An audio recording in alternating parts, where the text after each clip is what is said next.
ब्याह कोला पहले गल्लां मन्नियां ही सारियां, तू घर आई जिल्लै तुगी लगियां बमारियां।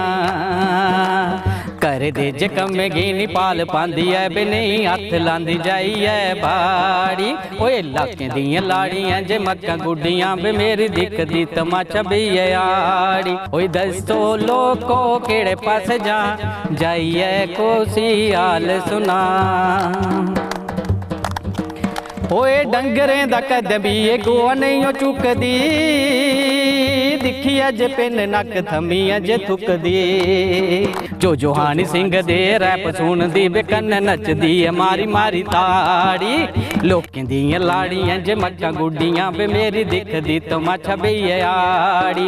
ओए दसो लोको केड़े पास जा जाइयै कोसी हाल सुना।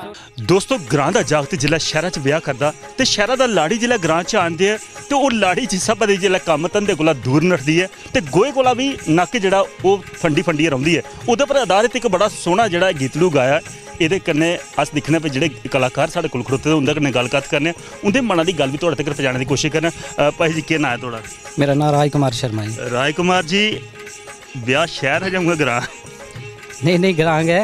पर कलाकारी जी है वो बड़ी अच्छी तुम बखूबी निभाई है। एक कला ते संस्कृति जी साड़ी सभ्यता का हिस्सा है, क्या आखना चाहते हो ये कला जी है वो जिंदा रहनी चाहिए? बिल्कुल महाराज, जियां मैं लम्मियां भाखां ये लुप्त हुआ करदियां, मैं प्रयास किया कि हर तरह की जी कलाकारी है वो साढ़े एरिए च होनी चाहिए। और है जियां मैं हूँ जो हानी सिंह का जो रैप जियां गाते हैं मैं भी वो बनाया, ओदे मैं तुहानूं एक दो बोल सुनाना जी। होई कदे पांदी जीन कदे पांदी है सलैक्स, टच फोन हथे चले आए न टैक्स। ओ बेबी बॉय कट किते देन वाल, किन्नी छैल कुड़ी दिखी है जम्मू वूमैन कॉलेज दे बाहर। किन्नी छैल कुड़ी दिखी है मिगी दिख दे गए होई गया प्यार। किन्नी छैल कुड़ी दिखी है कदे पांदी जीन कदे पांदी है सलैक्स, टच फोन हथे चले आए इन टैक्स। बेबी बॉय कट किते देन वाल, किन्नी छैल कुड़ी दिखी है जम्मू वूमैन कॉलेज दे बाहर। बिल्कुल बखूबी तुम कला कन्नै जुड़े दे हो, भरोचे हो, परिपक्व हो। एक गल जियां हुण साढ़े सभ्यता विच बड़ा किश लुप्त होआ दा, 30 त्यौहार साढ़े लुप्त होआ करदे न, उनेंगी जिंदा रखने वास्ते क्या प्रयास है? जियां लोहड़ी दा हिरन है जां साढ़े खास करियै दिवाली जां हुण जेह्ड़े रुट्ट राड़े दा त्यौहार हा अज लुप्त होआ दे, क्या आखना चाहते हो? अस बिल्कुल जी अस जिन्ने भी त्यौहार हैं साढ़े सुभाष छुंबड़ी होर उन्हें राड़ियां त्यौहार भी इतने बिल्कुल रुट्ट राड़े का जो त्यौहार उन्हें अपनाया। और अस सारे मिलिए हरन बगैरा अस सिटी धोड़ी जो हरन इस बारी भी असें चाढ़े दा और ग्रां बिच भी अस चाढ़ने।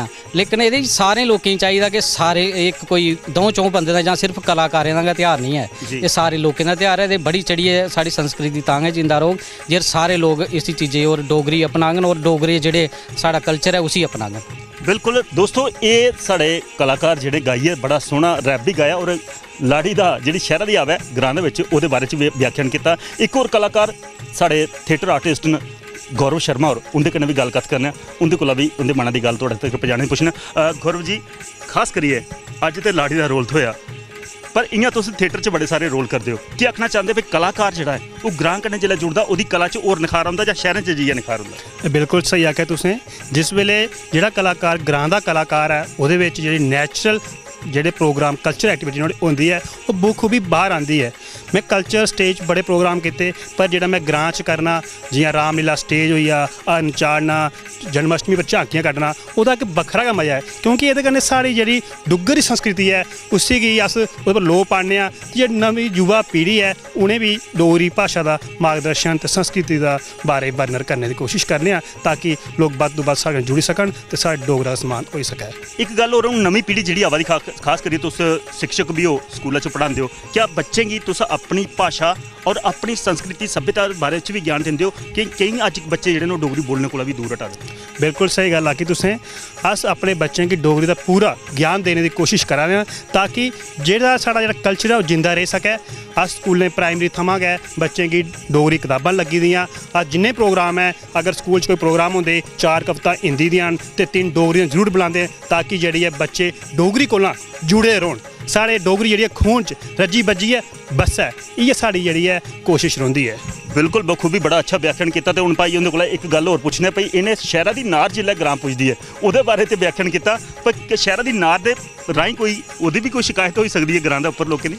ਬਿਲਕੁਲ ਮਹਾਰਾਜ ਜਿਹੜੇ ਕੋਈ ਸ਼ਹਿਰੇ ਦੀ ਕੁੜੀ ਗ੍ਰਾਮ ਬੋਈ ਆਉਂਦੀ ਹੈ ਤੇ ਉਸੀ ਜਿਹੜੇ ਉਹਦਾ ਖਾਣ ਪਾਣ ਉਹਨੇ ਸ਼ਹਿਰ ਜਿਹੜੇ ਬਾਸਪਤੀ ਦੇ ਚੌਲ ਜਿਹੜੇ ਆਰਸਪੁਰੇ ਦੇ ਮਸ਼ਹੂਰ ਨੇ ਉਹ ਉਹਨੇ ਖਾਦੇ ਦੇ ਹੁੰਦੇ ਤੇ ਗ੍ਰਾਮ ਨਹੀਂ ਹੈ ਜਿਹੜੇ ਸੁੱਕੇ ਟੋਡੇ ਖਾਣਾ ਪਾਉਂਦੇ ਕੰਡੀਏ ਹੀ ਖਾਸ ਕਰੀ ਜਾਂਦੀ ਹੈ। ਅੱਜ ਕੱਲ੍ਹ ਤੇ ਬੜੀ ਤਰੱਕੀ ਹੋਈ ਦੀ ਹੈ। ਪਹਿਲੇ ਜ਼ਮਾਨੇ ਦੀ ਵੀ ਤੁਸੀਂ ਗੱਲ ਲਗਾ ਸੁਣਾਨ ਇੱਕ ਨਾਰ ਜਿਹੜੀ ਸ਼ਹਿਰਾਂ ਦਾ ਬੋਈ ਆਉਂਦੀ ਤੇ ਉਹ ਕੰਢੀ 'ਚ ਜਿਹੜੀ ਬੋਂਦੀ ਹੈ ਉਹਦਾ ਤੇ ਉਹਦੇ ਕन्नै ਕੀ ਹੁੰਦਾ ਤੇ ਉਹ ਘਰ ਜਾਈਏ ਮਾਂ ਹਾਲ ਚਾਲ ਪੁੱਛਦੀ ਤੇ ਕੀ ਸੁਣਾਉਂਦੀ ਹੈ। ਸੁਣਾਓ ਜੀ। ਆਖਦੀ ਹੈ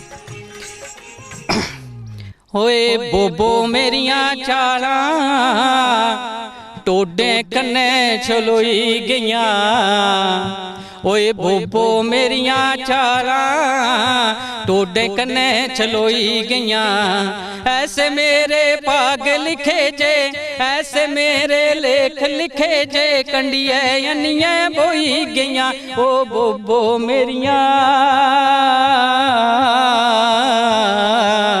ਬੋਬੋ ਮੇਰੀਆਂ ਚਾਲਾਂ ਟੋਡੇ ਕੰਨੇ ਛਲੋਈ ਗਈਆਂ ਓਏ ਗਿੱਠ ਗਿੱਠ ਲੰਮੇ ਬਾਸਪਤੀ ਦੇ ਚੌਲ ਪਿਓ ਕਹਿ ਖੰਦੀ ਓਏ ਗਿੱਠ ਗਿੱਠ ਲੰਮੇ ਮੈਂ ਆਖਿਆ ਗਿੱਠ ਗਿੱਠ ਲੰਮੇ ਬਾਸਪਤੀ ਦੇ ਚੌਲ ਪਿਓ ਕਹਿ ਖੰਦੀ ਗੰਨੇ ਚੂਪਣ ਸੇਲੀਆਂ ਕੰਨੇ ਬਾਗੇ ਵਿੱਚ ਆਉਂ ਜਾਂਦੀ ਦੁੱਧ ਮਲਾਈਆਂ ਮੱਠੇ ਛੁੜੀਏ ਦੁੱਧ ਮਲਾਈਆਂ ਮੱਠੇ ਛੁੜੀਏ ਓਏ ਲਸੀਆ ਆ ਤੇਰੇ ਹੋਈ ਗਈਆਂ ਓ ਬੋਬੋ ਮੇਰੀਆਂ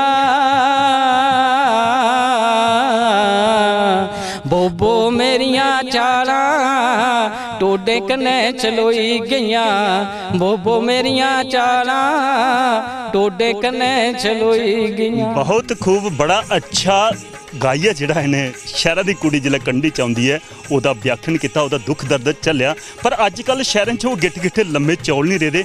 ਅੱਜ ਮੋਮੋ ਤੋਂ ਬਿਸਕਲਾਂ ਜਿਹੜੀਆਂ ਆਖਦੇ ਨੇ ਨੂਡਲਸ ਆਈਏ ਦੇ ਨੇ ਪਰ ਉਹਦੇ ਕੰਨੇ ਚਾਲਾਂ ਤੇ ਨਹੀਂ ਛਲੋਂਦੀਆਂ ਪਰ ਅੰਤੜੀਆਂ ਭਰੋਈ ਜਾਂਦੀਆਂ ਵੀ ਡਾਕਟਰ ਕੋਲ ਜੀ ਹੈ ਤੇ ਇਲਾਜ ਕਰਾਉਣੇ ਪਾਉਂਦੇ। ਪਰ ਸ਼ੁੱਧ ਖਾਣਾ ਜਿਹੜਾ ਪੀਵੀ ਲੋਕੋ ਗ੍ਰਾਂ ਦਾ ਹੈ ਸੱਚਮੁੱਚ ਢੋਡੇ ਦਾ ਸਵਾਦ ਜਿਹੜਾ ਚੱਖਿਆ ਜਾ ਪਤਾ ਉਸੇ ਲੱਗਦਾ ਜਿੰਨੇ ਪਛਾਣਾ ਹੁੰਦਾ ਖੇਤਰ 'ਚ ਕੰਮ ਧੰਦਾ ਕਰੀਏ। ਤੇ ਹੁਣ ਸੰਸਕ੍ਰਿਤੀ ਸਾਂਝਾ ਵਖਰ ਦੀ ਦੋਸਤੋ ਹੁਣ ਗ੍ਰਾਂ ਦੀ ਹੋਰ ਟੋਰ ਲੈਣੇ ਹੋਰ ਕੁਛ ਲੱਭਦਾ ਉਹ ਵੀ ਤੁਹਾਡੇ ਤੱਕ ਪਹੁੰਚਾਉਣ ਦੀ ਕੋਸ਼ਿਸ਼ ਕਰਨੇ।